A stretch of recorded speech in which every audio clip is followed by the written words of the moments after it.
Bueno, eh, implicancias de esto de 50, ¿ok? Entonces, si estoy en 49, esto no funciona para nada y estoy en 51 y es todo perfecto, no, para nada. La historia es que a medida que cumplamos con mayor holgura estas condiciones, mayor va a ser la calidad de la aproximación.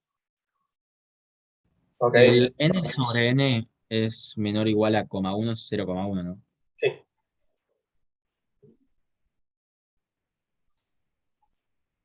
Eh, lo que digo es, si alguien, y esto se va a hacer con muchas cosas a lo largo de esta clase, y la que viene seguramente. Si alguien dice, cumplo esta condición, o sea, con esto basta, es medio una regla del dedo gordo, por decirlo de alguna manera. No nos está diciendo que con 51 es un mundo ideal y que con 49 estás cometiendo un pecado capital. No es así de binario. Simplemente lo que estamos diciendo, bueno, y a partir de acá podemos decir que es razonable. Vamos a tener un error de aproximación con 55, vamos a tener un error de aproximación con 70, vamos a tener un error de aproximación con 100. Y bueno, también va a depender de nuestra capacidad de soportar ese error de aproximación, ¿no? Que de repente necesitamos responder una pregunta y la probabilidad real era 0,678 y como nosotros, ya sea porque nos equivocamos con la distribución cuando encaramos el problema o lo que sea, nos quedó 0,676.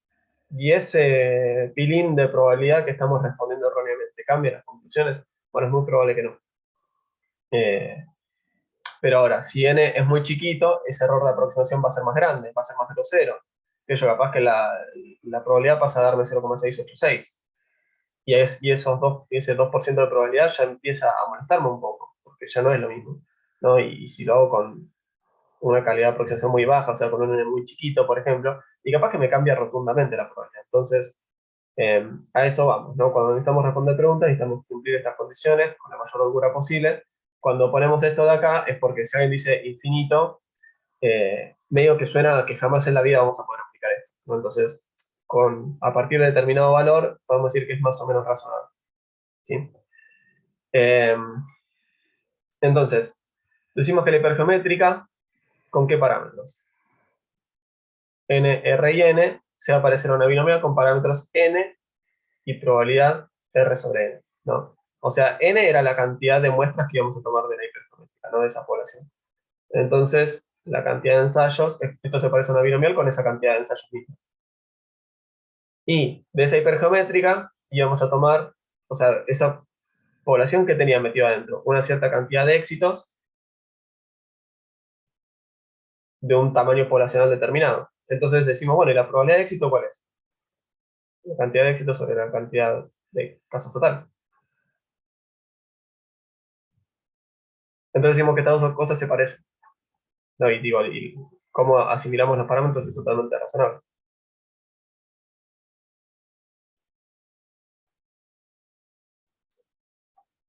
Bien.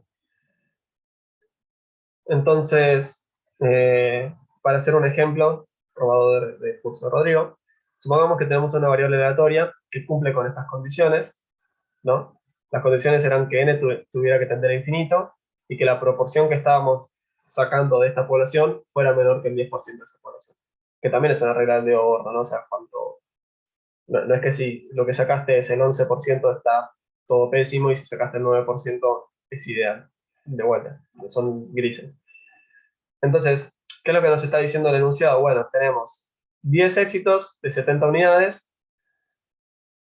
perdón, vamos a tomar 10 unidades y tenemos 70 éxitos de una población de 150 unidades. Entonces, ¿la población es lo suficientemente grande? Sí. Estamos diciendo por nuestra regla del dedo gordo que supera 50 y estamos diciendo que es razonable, razonablemente grande.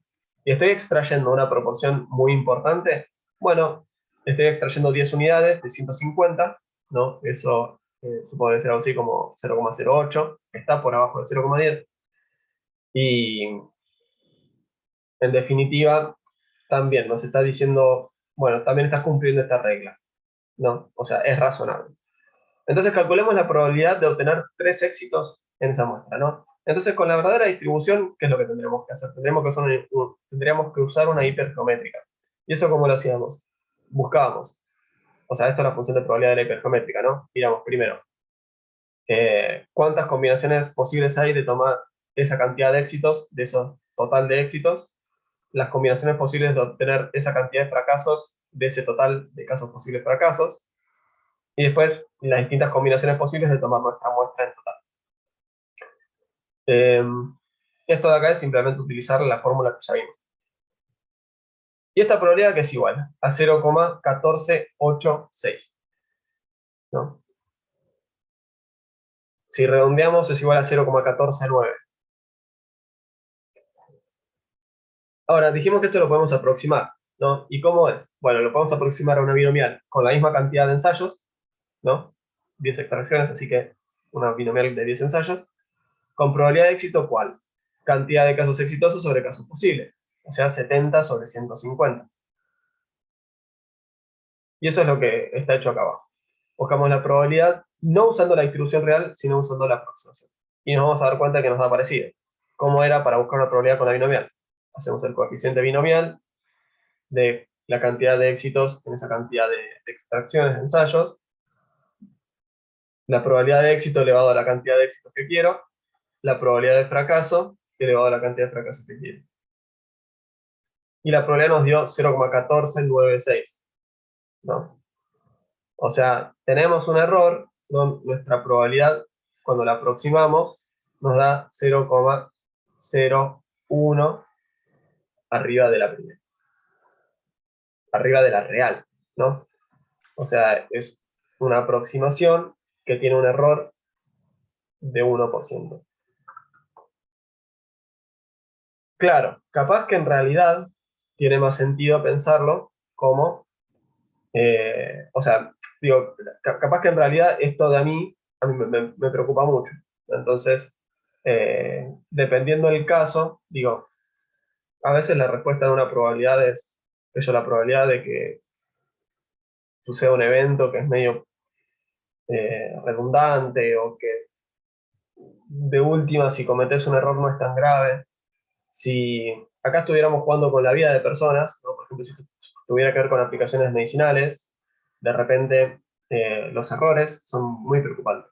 Entonces, en estadística, siempre la probabilidad de error que estamos dispuestos a soportar va a estar muy relacionada con el problema que estamos trabajando, ¿no? De repente estoy trabajando con, eh, qué sé yo, con un seguro y me quiero fijar si tal característica es importante.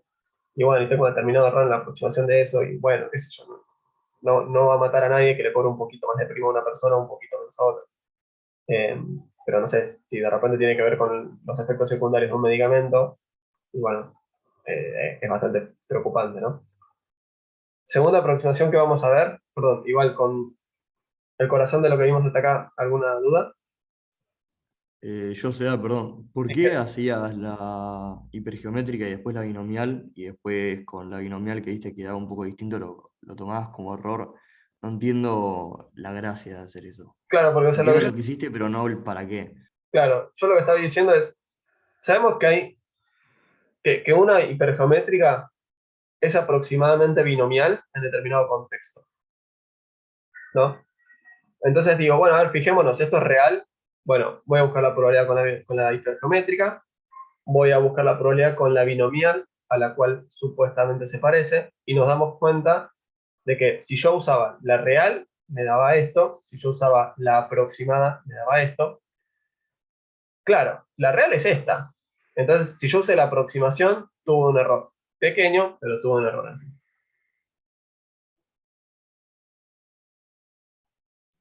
Claro, bueno, pero vos sabés que es un error porque sabés, o sea, sabés que la que vos tenés que usar es la hipergeométrica. Ahora, si estás en la duda, poner en el parcial o lo que sea, y no sabes bien cuál tenés que usar, pues poner que son parecidas, no sabrías cuál es el error, ponele, ¿no?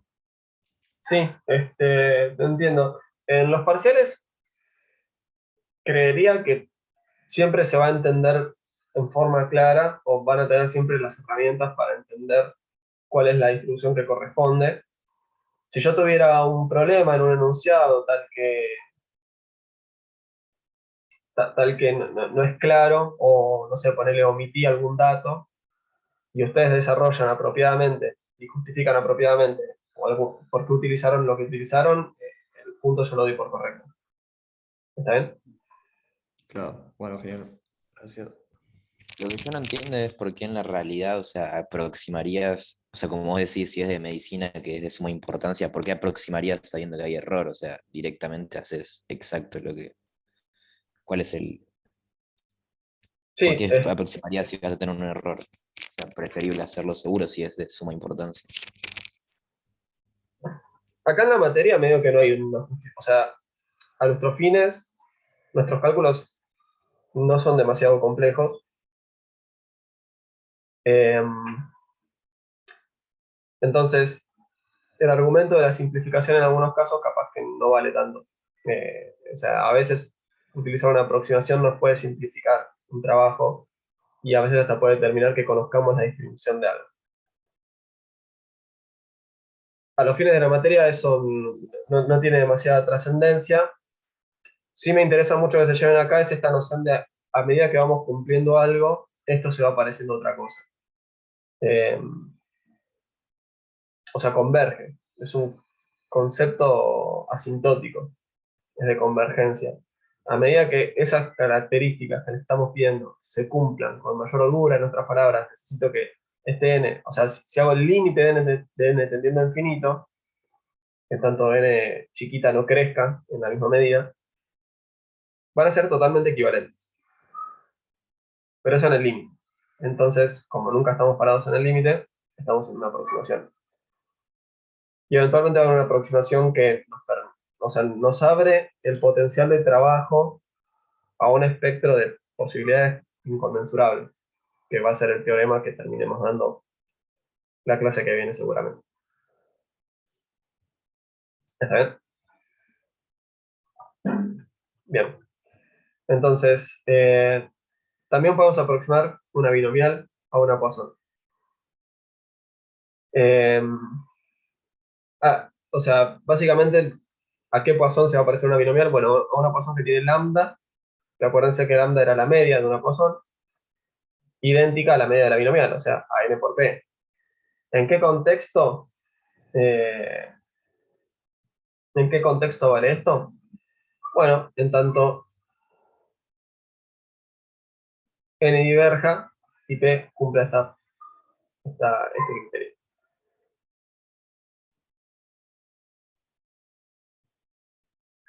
A nivel intuición, lo que vamos a pedir es que n sea mayor que 20 y siempre con el mismo punto de, bueno, mira, si es 21 no es que esté todo bien y si es 19 no es que está todo mal, por ejemplo, ¿no? Lo mismo con este límite.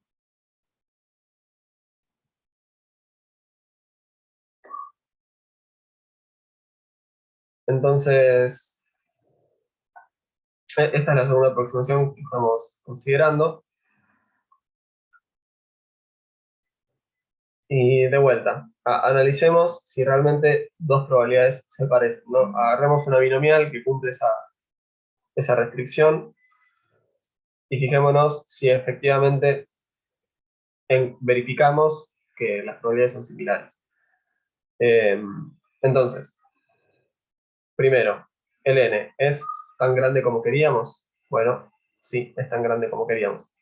El p está tan cerca de un extremo como queríamos. Sí, de vuelta. Si estoy por arriba o por abajo de un determinado valor por un pilín, no es que estamos pasando de un escenario blanco a negro, de negro a blanco, pero son reglas de, así como a grosso modo, un poco groseras. Entonces, busquemos la probabilidad utilizando la verdadera función de probabilidad, ¿no? Perdón, se me fue la slide. Bien, lo que tenemos es, creo que puedo usar esto, ¿no? Lo que tenemos es esta función de probabilidad que ya la conocemos, el coeficiente binomial de la cantidad de ensayos, y lo que pregunto es la cantidad de éxitos que quiero. Después lo hago para cada probabilidad, en función de la cantidad de éxitos que estoy buscando, ¿sí? Esto porque esta es la probabilidad que nos está pidiendo el ejercicio, ¿no? Nos está pidiendo la probabilidad de obtener 3 éxitos. Después hacemos el mismo ejercicio con la Poisson, ¿Y qué encontramos? Que la probabilidad utilizando la binomial nos da 0,069 y utilizando la Poisson nos da 0,061. O sea, ahí tenemos un error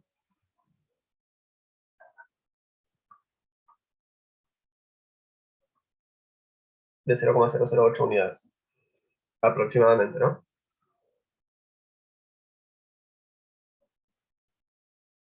Así. Ah, mira, no sabía que tenía esta...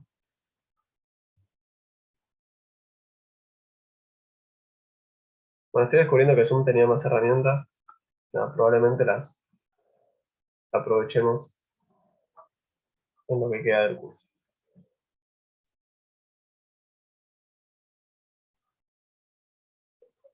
¿Cómo venimos? Bien, bien. Bien, genial. O sea, perdón, la aproximación vendría a ser, en este caso, hacer la Poisson. Claro, la Eso. Poisson es una... La Poisson. Claro, la verdadera distribución era una binomial y esa distribución se parecía a una Poisson. Entonces, si utilizabas una Claro. Poisson para encontrar la probabilidad, te va a aparecer. Listo. Bien, siguiente. Lo que vamos a tener es la aproximación de una binomial a una normal. ¿A qué normal? A una normal con media igual a la media de la binomial y con desvío igual al desvío de la binomial, en esencia, ¿no? ¿Qué voy a pedir para que esto valga? Bueno, voy a pedir que primero el tamaño de muestra diverja. Segundo, que la probabilidad esté, al contrario del caso anterior, lejos de los extremos. ¿Ok? Entonces, nada. Regla práctica, que n está arriba de 30, que p, pero igual les digo, de hecho, para también que ustedes sepan a qué prestar atención y en qué enfocar sus pensamientos. A esto no le presten atención. Es más como para que ustedes tengan un parámetro y que sepan que es aplicable. En el examen no les voy a estar diciendo, bueno, y hacen esta aproximación y que ustedes me digan, ay, como n es igual a 32, y 32 está arriba de 30, ya sé que vale. O sea, no va a ir por ahí. Las probabilidades puntuales, ¿qué tenemos de problema? Bueno, que si yo estoy aproximando con una continua, una discreta, o sea, ¿cómo eran las probabilidades puntuales en las continuas? Cero no valía en la continua. Claro, vale cero. Entonces, si yo digo, bueno, mira, y necesito encontrar la probabilidad de este punto, cuando la busque en la continua, me va a dar cero. Entonces, ¿qué es lo que hacemos? Bueno, vamos a corrernos un pelito para un lado, un pelito para el otro, ¿sí? La binomial como va en los enteros, ¿no? 1, 2, 3, 4. Entonces, si esto lo estoy asimilando a una normal, lo que voy a hacer es pararme en los puntos medios, 3,5 y 2,5, y voy a acumular toda la probabilidad que hay ahí. ¿Ok? Entonces, termino acumulando algo así.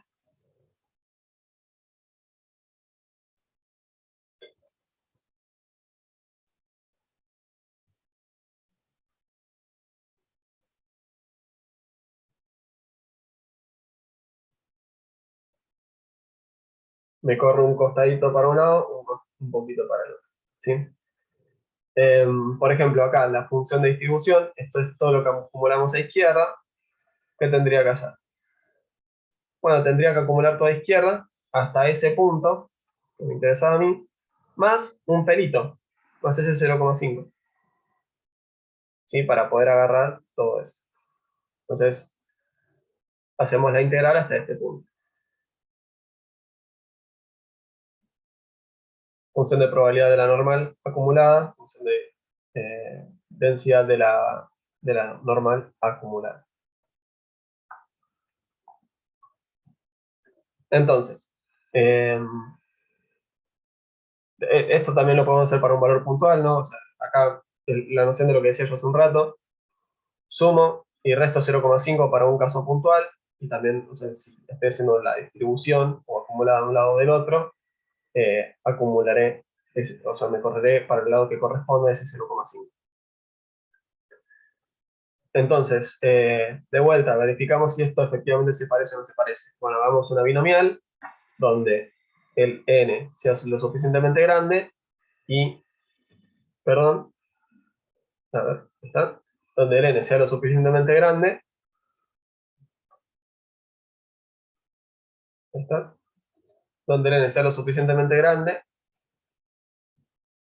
y el p sea bien, esté cerquita del centro, ¿no? O sea, en este caso, de hecho, estamos poniendo exactamente en el centro, así que todavía mejor debería ser esa aproximación. Entonces lo que nos va a pedir el enunciado es la probabilidad de que x sea mayor que 20. ¿Ok?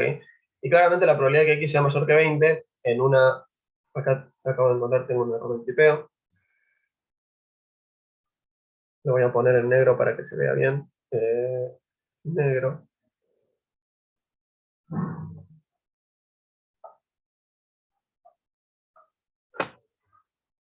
Si yo estoy pidiendo la probabilidad de que sea mayor que 20, mayor o igual a 20 mejor dicho, tengo que acumular todas las probabilidades, ¿sí?, de 20 en adelante. Y eso es lo que estoy haciendo acá. Ah, mira, en realidad no me lo había olvidado, sino que me quedó afuera de la sumatoria el CD. Y por eso decía 50. Entonces eso es justamente lo que vamos a hacer. Vamos a sumar todas esas probabilidades, perdón, me quedó en blanco, vamos a sumar todas las probabilidades y vamos a llegar al resultado. Por otra parte, lo vamos a hacer con una binomial, perdón, con una normal. ¿Ya está bien? Entonces, ¿cómo lo haríamos con una normal? ¿Cómo buscamos la probabilidad de que una cosa sea mayor que la otra? Bueno, tenemos que hacer 1 menos la del complemento, ¿no? 1 menos la probabilidad de que x sea menor que 20. Vamos a buscar. Pero ¿cuál es el tema? Que como estamos haciendo esta aproximación, tenemos que también tener en cuenta ese pilín, ese 0,5. Entonces, 20 menos 0,5.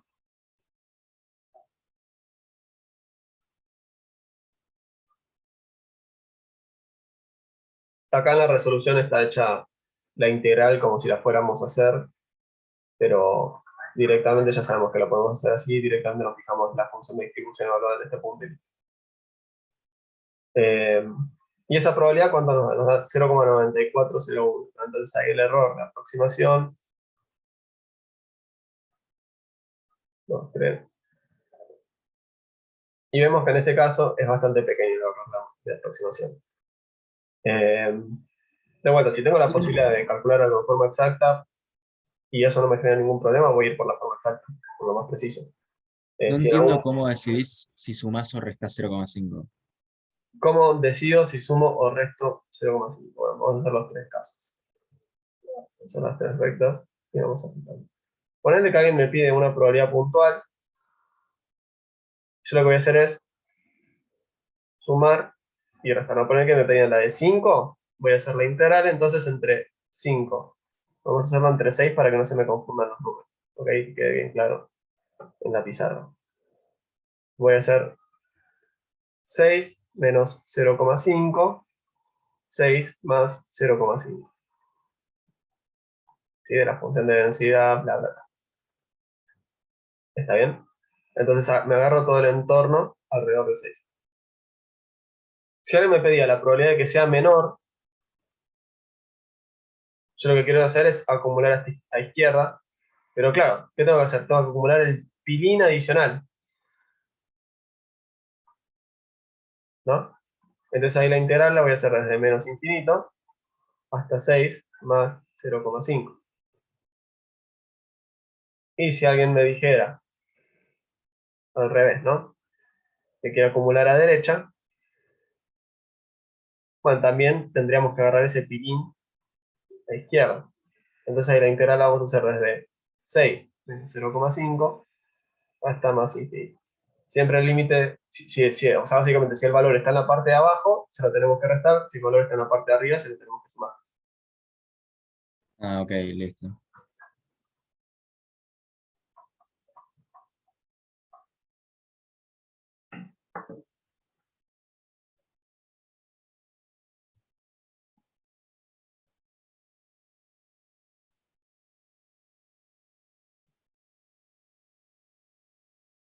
Profe, vamos a tener que trabajar mucho con integrales en el parcial Eh, para saber cuánto tengo que repasar más o menos. o sea, si te salen todos los ejercicios de la guía práctica, estás bien. Ok.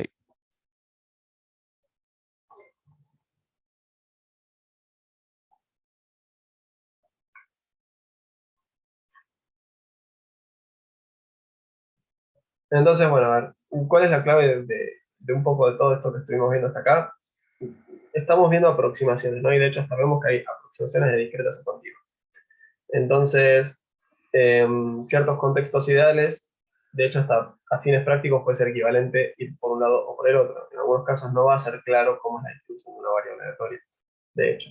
Entonces, y nos puede simplificar cálculos y cosas así, pero de vuelta, ¿no? Si uno está en la disyuntiva, en un trabajo donde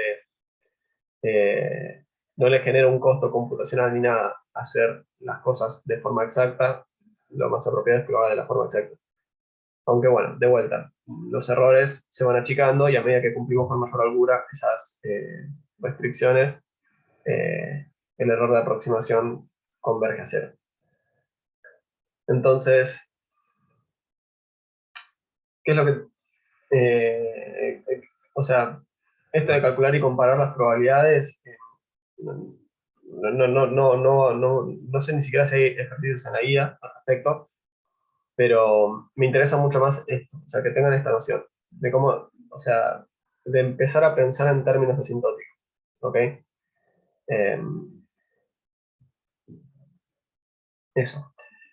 Vamos con la última aproximación, que es la de una Poisson a una normal. Lo que vamos a necesitar es que la Poisson tenga un lambda alto, elevado, ¿sí? Eh, digo, o sea, estas cuestiones ¿no? O sea, no son caprichosas. Fíjense el Excel, cambien los parámetros y fíjense cómo se van pareciendo, ¿no? O sea, si ustedes ponen la cosa en un lambda bajito, va a estar todo así bien corrido a un costado, ¿no? Y eso es asimétrico, ¿no? Fíjense, está todo acumulado en una partecita y después se corre al costado. Y eso no tiene nada que ver con una normal, porque una normal, ¿qué quiere? Quiere ir hacia los dos lados. Entonces, fíjense después qué pasa si a la Poisson le ponen un lambda alto, para ver cómo esto va creciendo, y se va empezando a aparecer una normal, ¿ok? Entonces, bueno, ¿y a qué normal se parece? A una normal con media igual a la media de la Poisson y desvío igual al desvío de la Poisson, ¿sí? La varianza de la Poisson recorre en el lambda, entonces el desvío es la raíz de lambda. Y las nociones de sumar y restar 0,5 de vuelta son las mismas. Eh, si tengo, no sé, si me pide la probabilidad como la de izquierda, voy a tener que fijarme hasta ese punto y sumarle este tilín, ese 0,5. La noción es exactamente la misma. Entonces, veámoslo para, si no me equivoco, también tengo un ejemplo numérico por acá. Imagínense que tenemos una Poisson con lambda igual a 50, ¿no? Entonces, cumplimos la restricción que estábamos diciendo, así que la calidad de la aproximación debería ser razonable. Entonces, fijémonos cuál es la probabilidad, ¿sí? De la probabilidad acumulada, que estoy haciendo acá directamente, lo voy a escribir por las dudas para que quede anotado, desde igual a 0 a 50, y después lo hacemos para la, la normal, ¿no? Que de hecho, acá me conviene el diferencial de x.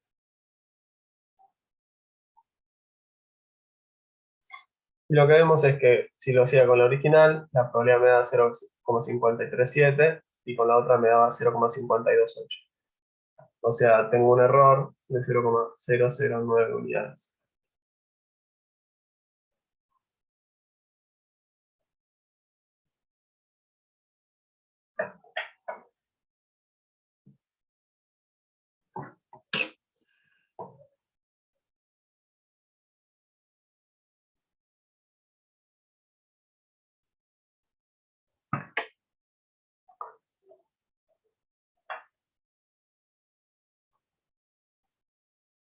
Bien. Entonces, ahora nos vamos. ¿Qué hora es? No, no nos vamos a ningún lugar. Para el miércoles vamos a ver esta parte, ¿sí? ¿Qué es lo que nos queda? Vamos a ver cómo trabajar con varias normales, ¿sí? O sea, vamos a ver que si yo tengo una suma de normales, eso distribuye normal. Y vamos a comprobar algunas otras propiedades interesantes de las normales, que eso es la primera subsección de lo que nos queda. La segunda subsección es el teorema central del límite, que se llama central justamente por su relevancia, y del límite porque vale en términos asintóticos. Y lo último que vamos a ver es un teorema que, si bien es interesante, también refleja que quizás hoy en día ya no es tan relevante, dado que tenemos muchísima capacidad computacional. Es el teorema de Chebyshev, y eso nos va a permitir poner una cota a una probabilidad. ¿Ok? Entonces también es útil. Nada, me quedo 2 minutos por si alguien quiere preguntar algo. Si no, cerramos la clase acá. Y bueno, que tengan un lindo día y nos vemos el miércoles. Profe, Ornella. ¿hay alguna guía con las respuestas de los ejercicios que no vemos en las prácticas? Sí, debería estar subida al campus, de hecho. ¿No está?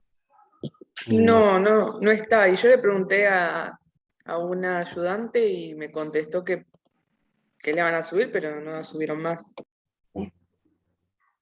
Mira, a mí Esteban me dijo que ya la subía. Eh, bueno, yo ahora se la subo cuando cortemos acá directamente. Dale, Tu nombre le gracias. pongo y lo subo. No, por favor. No pasa nada. Es más, si quieren se las comparto por acá. La descargo ahora mismo. ¿Alguna otra duda?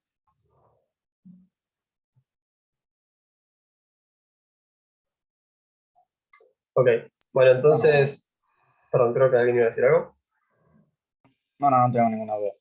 Ok. Bueno, entonces vamos cortando acá con la clase. Y bueno, nos estamos encontrando el miércoles y cerramos este set 9 donde vamos a ver nada, contenidos que yo espero que sean un poco motivadores. Si quieren, ya se las paso por acá antes de que se vayan a la guía. Creo que por el chat puedo mandar PDFs, ¿no? Así que debería dejarme. Perdón, esto sería la guía con las respuestas. La guía de respuestas directamente. Lo que les pido Bien. encarecidamente es, o sea, cuando yo agarré el curso, nos dieron esta guía de la cátedra, pero no me dieron las respuestas. Entonces las respuestas las tuvimos que hacer nosotros. Nada, si encuentran algún error con alguna respuesta, por favor avísenme. Yo entiendo que es una fiaca decir, che, hay una respuesta mal, o ya sea a mí o a quien sea que esté dando la práctica, cuando ustedes se encuentran, avisen porque así chequeamos y bueno, eso también es importante para quienes vengan después de ustedes. ¿Sí? Eh, bueno, nada, entiendo que no hay más preguntas, así que nos vemos el miércoles, que tengan lindo día, nos vemos dentro de poco. Chao, profe. Igualmente, profe, nos Chao. vemos. Nos vemos. Gracias. Hasta luego. Chao, profe.